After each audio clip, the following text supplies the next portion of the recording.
ದಾಂಡೇಲಿಯ ಹಾಲಮಡ್ಡಿಯಲ್ಲಿ ಅಗ್ನಿ ಅವಘಡ, ತಪ್ಪಿದ ದುರಂತ, ಬಾಡಿಗೆದಾರನೇ ಬೆಂಕಿ ಹಚ್ಚಿದ ಶಂಕೆ. ದಾಂಡೇಲಿ ನಗರದ ಸಮೀಪದಲ್ಲಿರುವ ಹಾಲಮಡ್ಡಿಯ ಬಾಡಿಗೆ ಮನೆಯೊಂದರಲ್ಲಿ ಅಗ್ನಿ ಅವಘಡ ಸಂಭವಿಸಿದ ಘಟನೆ ಇಂದು ಭಾನುವಾರ ರಾತ್ರಿ 9 ಗಂಟೆಯಿಂದ 9:30 ಗಂಟೆಯ ಅವಧಿಯಲ್ಲಿ ನಡೆದಿದೆ.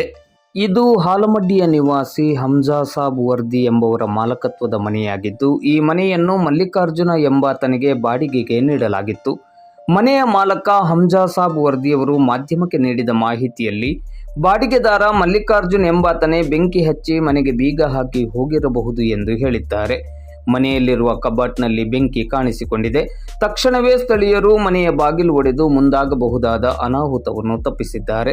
ಸ್ಥಳಕ್ಕೆ ವೆಸ್ಟ್ ಕೋಸ್ಟ್ ಕಾಗದ ಕಾರ್ಖಾನೆಯ ಅಗ್ನಿಶಾಮಕ ದಳದ ವಾಹನ ದೌಡಾಯಿಸಿ ಬೆಂಕಿ ನಂದಿಸಿದೆ. ಸ್ಥಳಕ್ಕೆ ದಾಂಡೇಲಿ ಗ್ರಾಮೀಣ ಪೊಲೀಸರು ಭೇಟಿ ನೀಡಿ ಪರಿಶೀಲನೆಯನ್ನು ನಡೆಸಿ ಮುಂದಿನ ಕ್ರಮವನ್ನು ಕೈಗೊಂಡಿದ್ದಾರೆ.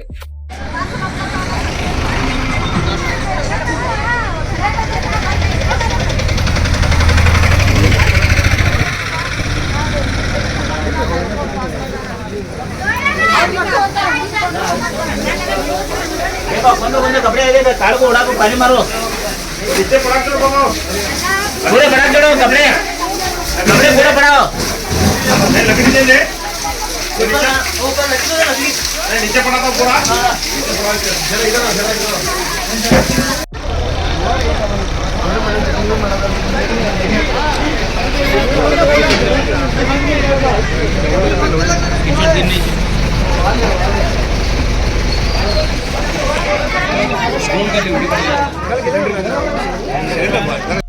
ಚಾವಿ ಹಾಕೊಂಡು ಹೋಗ್ತಾನೆ ಪಾಪ ಬಾಜು ಮನೆಯವ್ರು ಬಂದ ನಮಗೆ ಅಂಕಲ್ ಹೊಗೆ ಹೇಳಾಕುತ್ತೈತಿ ಅಂತಾರೆ. ಫೋನ್ ಮಾಡಿದ್ರೆ ಸ್ವಿಚ್ ಆಫ್ ಆಯ್ತು.